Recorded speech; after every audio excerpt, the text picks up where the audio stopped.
News d'ici. Les nouvelles d'ici et d'ailleurs. Like, abonne-toi et laisse un commentaire.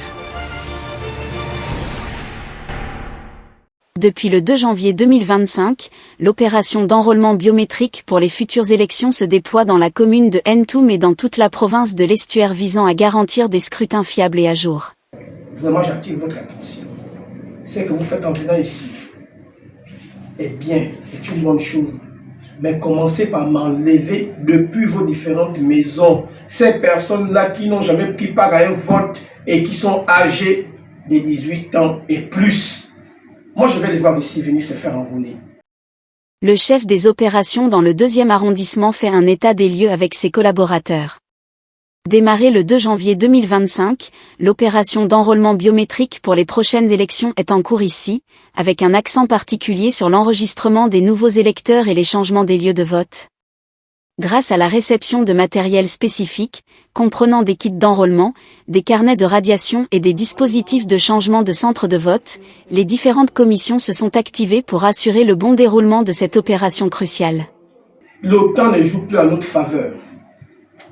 Hier, nous étions, je crois, à moins 20 jours. Aujourd'hui, nous serons à moins 19. Vous aussi, vous attendez également la dernière minute. Peut-être que pour cette fois-ci, l'État ne va pas vous accorder, ne va pas nous accorder cette marge-là. D'ailleurs, on ajoute encore 5 jours parce qu'il y a tellement d'affluence. Non. Les Gabonais que nous sommes, nous avons salué la libération de ce pays le 30 août 2023. Et nous devons nous manifester de par les actes que nous posons. Le délégué spécial Elfox Mbina tient à une opération efficace. Dans le département du Komo-Monda, l'enrôlement a débuté par l'affichage des listes électorales, suivi de l'enrôlement biométrique proprement dit. Quand l'État décide, nous devons nous mettre debout et appliquer. Nous ne devons pas rentrer dans une quelconque réflexion. On doit se mettre debout tels des soldats. Tels des soldats. Les équipes mobiles d'enrôlement, composées de superviseurs, d'enrôleurs et d'agents de réclamation, ont été accueillies et reçu des consignes. Les retours sont globalement positifs, soulignant un engagement communautaire fort.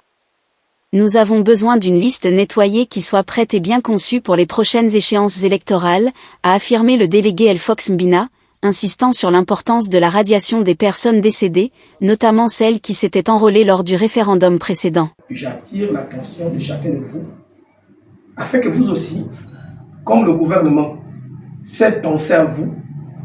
Vous avez vu hier, tout le monde était content parce que vous avez reçu l'argent de la ration, de la nourriture.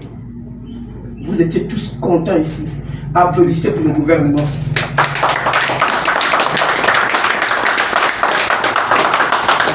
Là, vous avez applaudi pour le gouvernement. Maintenant, applaudissez pour le président de la transition, président de la République, chef de l'État. Je citais le général Brice Clotaire pour décidément.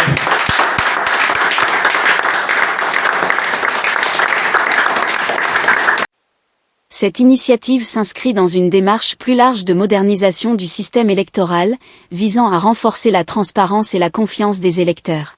Bon, je crois que tout a été dit, et puis lors du déroulement de la révision de la liste électorale, la logique voudrait qu'à chaque fois qu'on dépasse on dépasse un pan, qu'on puisse s'asseoir pour faire le point. Et je crois que c'est dans l'esprit d'équipe que ça se passe dans la bonne humeur en tout cas.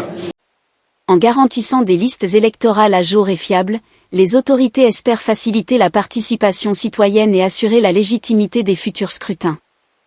L'engagement de la population, couplé à une administration rigoureuse, est essentiel pour le succès de cette opération. News d'ici. Les nouvelles d'ici et d'ailleurs. Like, abonne-toi et laisse un commentaire.